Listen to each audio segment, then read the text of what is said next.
You are 23 years old, and you do not know what you have agreed to. You know the hills. You have known them since you were 9, trailing your uncle through the scrub brush on the eastern slope, watching him move without making a sound. You know where the ground turns soft near the drainage ditch. You know the smell of the air 2 hours before dawn, diesel and damp clay and something faintly metallic that you never quite named. You know the way the moon sits lower in August, throwing shadows at the wrong angles. They knew you knew. That is how it started. Not with a meeting, not with an offer in a back room, a handshake, an initiation. It started with a man named Cuervo standing at the edge of your cousin's yard at dusk, smoking a cigarette, watching you load gravel into a truck bed. He did not speak to you for 3 days. On the 4th day, he handed you a folded piece of paper with a number on it. Not a phone number, a peso amount. You looked at it. You folded it back. You handed it to him. He put it in his shirt pocket and walked away. You thought that was the end of it. It was not the end of it.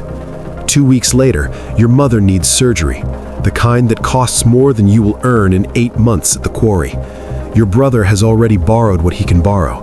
The forms at the clinic are in triplicate, and none of them matter, because the number at the bottom is the only number that matters. It is a number you do not have.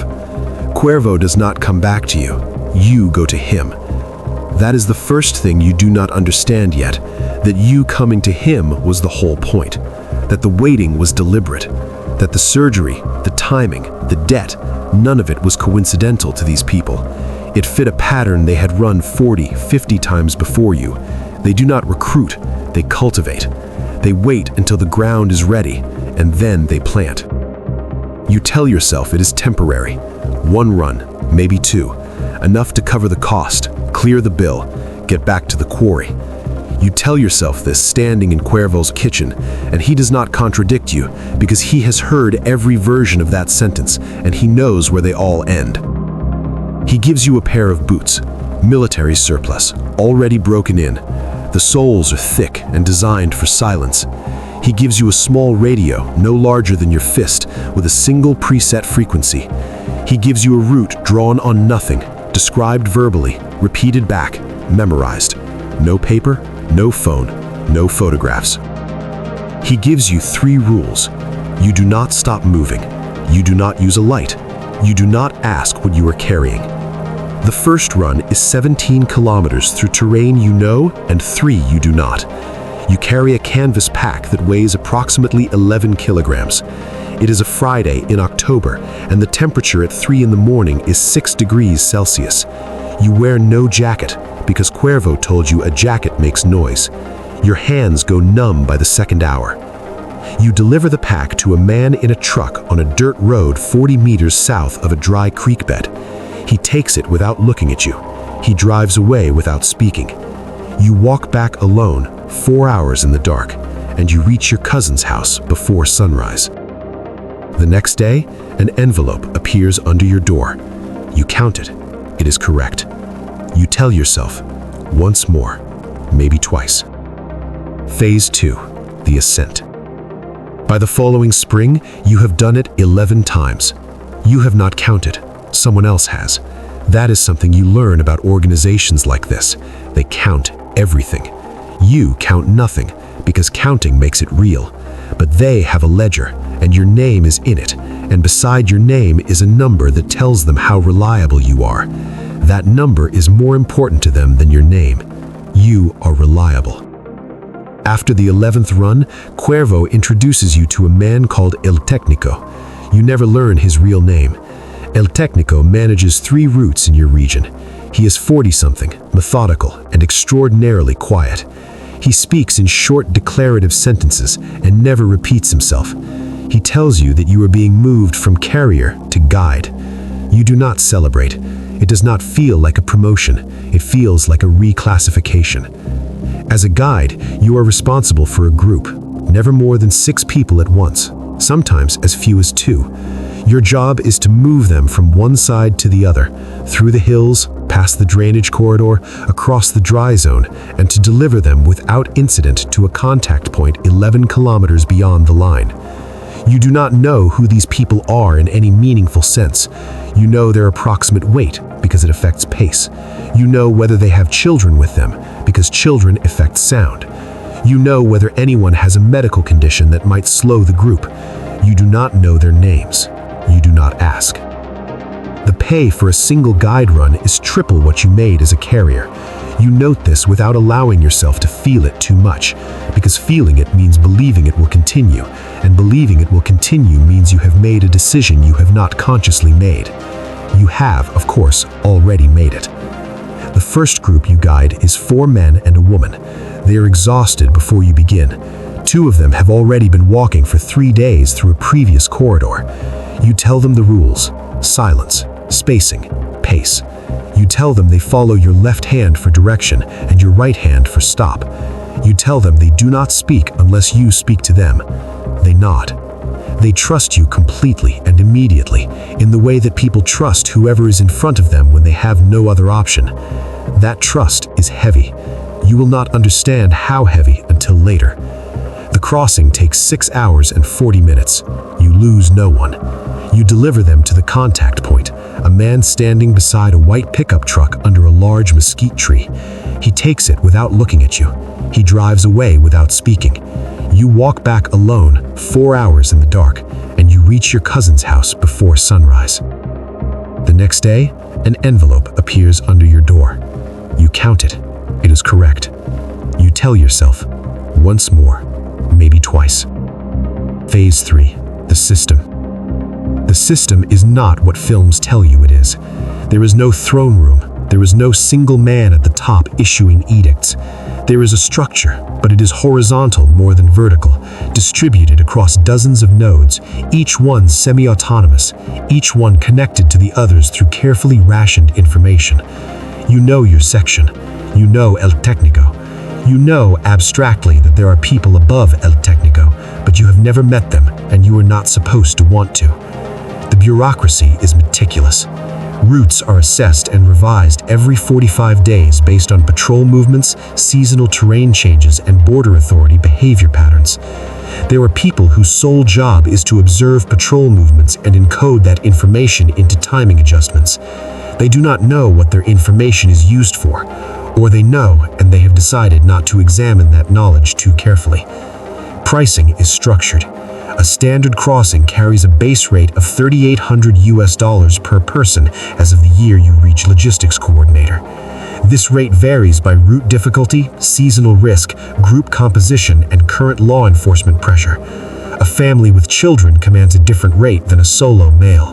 An individual with a health condition that requires slower pace is charged a surcharge because slower pace increases exposure time. You do not set these rates. They come down from above, already calculated. The first time you implement the health surcharge, you do not think about it. The second time, you notice you do not think about it. By the 6th time, you have stopped noticing entirely. There are unspoken rules that no one teaches you directly, that you absorb through proximity and consequence. You do not work with anyone whose personal situation is unstable. Desperate people make erratic decisions. Desperation is screened for at intake. The irony of this, that the system selected you precisely because of your desperation and now screens for it in others, does not occur to you until later. You do not work with anyone whose personal situation is unstable. Desperate people make erratic decisions. Desperation is screened for at intake. The irony of this, that the system selected you precisely because of your desperation and now screens for it in others, does not occur to you until later. You do not work with anyone whose personal situation is unstable. Desperate people make erratic decisions.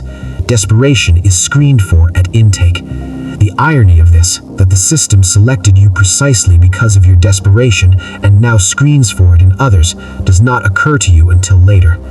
You do not work with anyone whose personal situation is unstable. Desperate people make erratic decisions. Desperation is screened for at intake.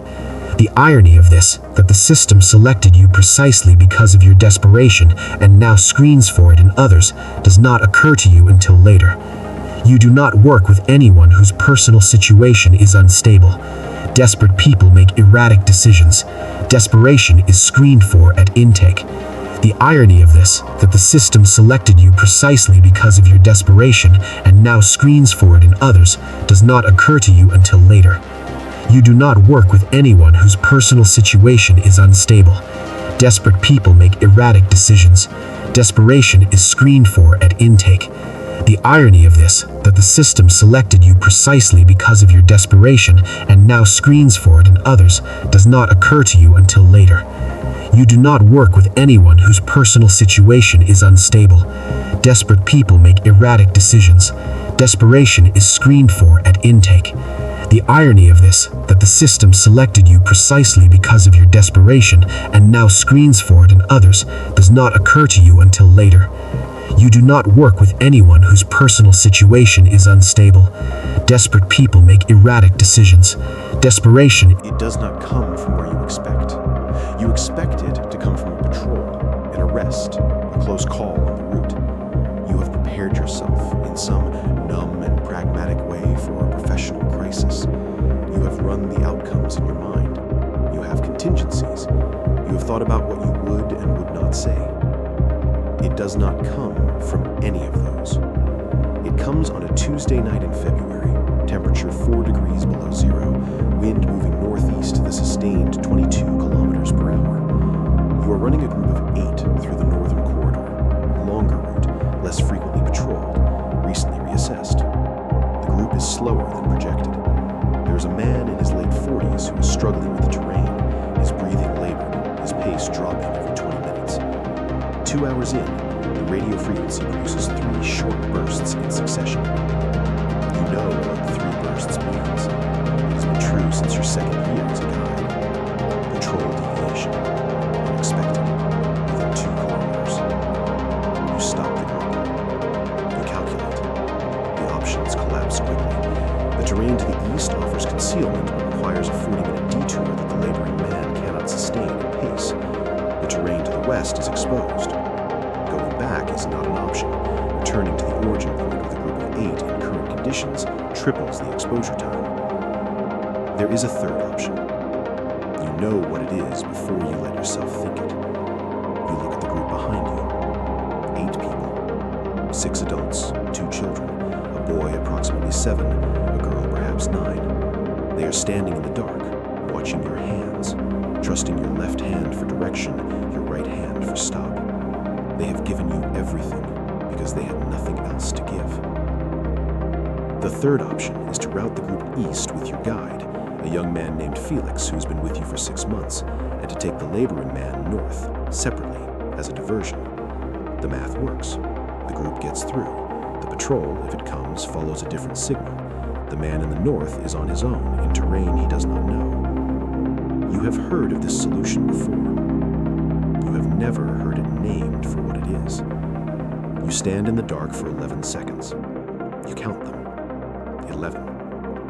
And in those 11 seconds, every calculation you have ever run, every route, every margin, every risk assessment, every peso amount, every 45-day review, it all arrives in one place at once. And for the first time in 11 years, it does not produce an answer. It produces a question. When did this stop being survival and start being this? You do not know the exact moment. That is the answer. You do not know. It did not happen at a crossing. It did not happen in a kitchen or at a ledger or in a patrol window or on a route. It happened across 11 years of decisions that each made sense in the moment and added up to something that you cannot look at directly in the dark at 4 in the morning with children standing behind you. You make a choice. You take the group east. All 8. Felix sets the pace. You take the rear. You carry the laboring man's pack. The patrol suite misses you by 600 meters to the west. You reach the contact point in 4 hours and 17 minutes. You are 40 minutes behind schedule.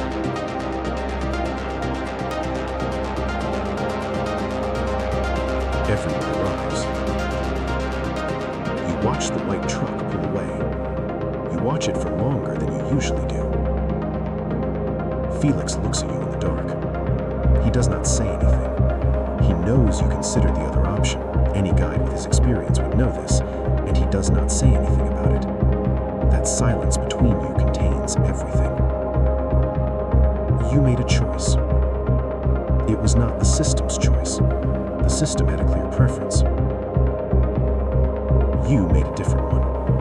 making it, you understood, without announcement, without drama, without a sentence to mark it, that you were no longer the person the system had built. You were something the system had built that had noticed what it was. That is the crack, not the action, the noticing.